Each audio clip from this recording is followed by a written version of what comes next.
Hello viewers, কেমন আছেন সবাই? সবাইকে স্বাগত জানাচ্ছি মিতুস কিচেনে। আর আজকে আমি আপনাদের সাথে শেয়ার করব একটি দারুণ মজাদার পাপড়ের রেসিপি, যেটা কিনা আপনারা কোনো টাকা খরচ না করেই বানাতে পারবেন। আর এই পাপড়টা আমি বানিয়েছি ভাতের মাড় দিয়ে। দেখতেই পাচ্ছেন, আপনারা ভাতের মাড়টা একটু ঘন নেওয়ার চেষ্টা করবেন। আমার আজকে পাতলা হয়েছিল, পাতলা থাকলেও সমস্যা নেই, পাতলা থাকলে জাল করে নিতে একটু সময় লাগবে বেশি।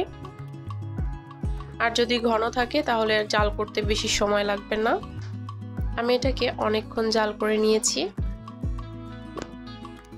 টাইমটা বলছি না, কারণ এক একজনের ভাতের মাড় এক এক রকম হয়। দেখেন, আমি এটাকে বেশ ঘন করে জাল করে নিব।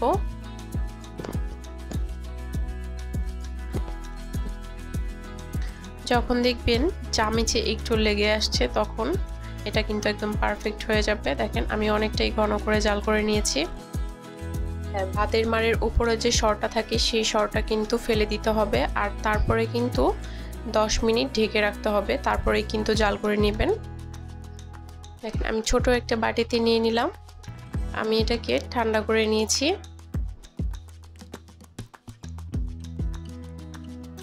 উপরে সর পড়লে কিন্তু চলবে না। আপনারা এখানে বিট লবণও দিতে পারেন, অথবা লবণ না দিলেও চলবে। আর লবণ দিলেও খুবই সামান্য দিতে হবে, তাহলে কিন্তু লবণটা অনেক বেশি লাগবে পরে।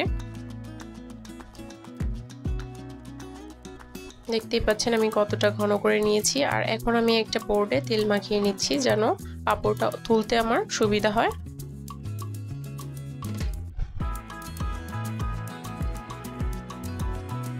দেখতে পাচ্ছেন আমি একটা ছোট চামচের সাহায্যে ঘুরিয়ে ঘুরিয়ে গোল গোল করে দিচ্ছি। এই মাড়ের সাথে কিন্তু আপনাদের পছন্দ মতো ইনগ্রিডিয়েন্ট ব্যবহার করতে পারেন, যেমন ধরেন জিরা, কালো জিরা, ধনিয়া পাতা আর চিলি ফ্লেক্স। এগুলো দিলে কিন্তু পাঁপড়ের টেস্টটা অনেক ভালো আসে। আপনাদের যেটা পছন্দ ঠিক সেটা এই ভাতের মাড়ের সাথে মিক্সড করে দিয়ে দিতে পারেন। আমি কিন্তু এখানে দিয়েছি, দেখেন, দুটো দিয়েছি আমি কোনো কিছু ছাড়া, আর সবগুলোতে কিন্তু আমি দিয়েছি। এই যে আমি এখন এটার সাথে মিক্সড করে নেব। আমি এখানে দিয়েছি কালো জিরা, খুবই সামান্য দিয়েছি যেহেতু আমার ভাতের মাড়টা অল্প। আর আমি এখানে দিয়েছি চিলি ফ্লেক্স, চিলি ফ্লেক্সটাও আমি খুব অল্প দিয়েছি।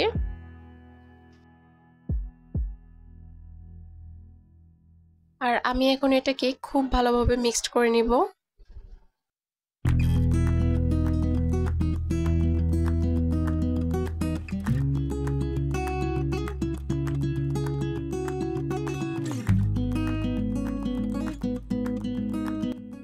আর এই মাড়টা কিন্তু একদম পাতলা করে দেওয়া যাবে না, হালকা একটু মোটা করেই দিতে হবে, কারণ শুকানোর পরে কিন্তু একদমই চিকন হয়ে যাবে।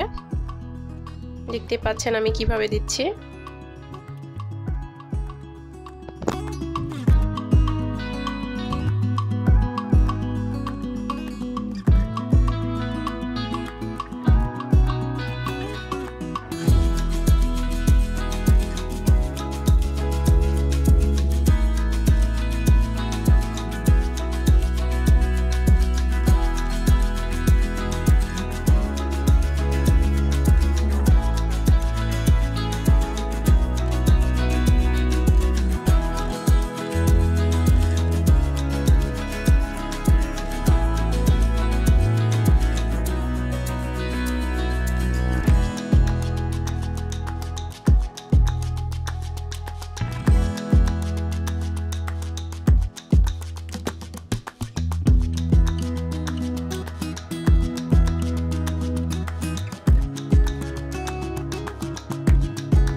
আমার কিন্তু এক এক করে সবগুলোই দেওয়া শেষ।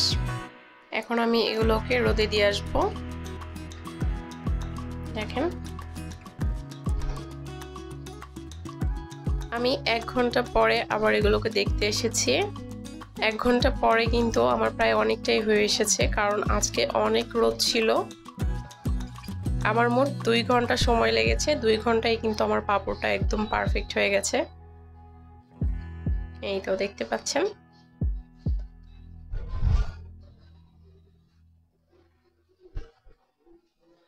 খুব সহজেই কিন্তু আপনারা ভাতের মার ফেলে না দিয়ে এইভাবে পাঁপড় বানিয়ে খেতে পারেন। আর এগুলোকে কিন্তু সংরক্ষণও করা যাবে 2-3 মাসের মতো। কোনো একটা এয়ারটাইট বক্সে ভরে রেখে দিবেন। আর এই পাঁপড়টা ভাজার জন্য কিন্তু খুবই ছোট একটা পাত্র নেওয়ার চেষ্টা করবেন, কারণ এগুলো কিন্তু ডুবো তেলে ভাজতে হয়। দেখতেই পাচ্ছেন আমি খুবই ছোট একটা কড়াই নিয়েছি, আর আমার তেলও খুবই অল্প লেগেছে। আর পাঁপড়টা কিন্তু কয়েক সেকেন্ডেই ভাজা হয়ে যায়। একবার উল্টে দিয়েই তারপরে সাথে সাথে তুলে নিতে হবে। আমি এক এক করে সবগুলো পাঁপড় ভেজে নিব। আর আমার ভিডিওটি যদি আপনাদের কাছে ভালো লেগে থাকে তাহলে অবশ্যই সাবস্ক্রাইব করে দিবেন এবং অল নোটিফিকেশন অন করে দিবেন।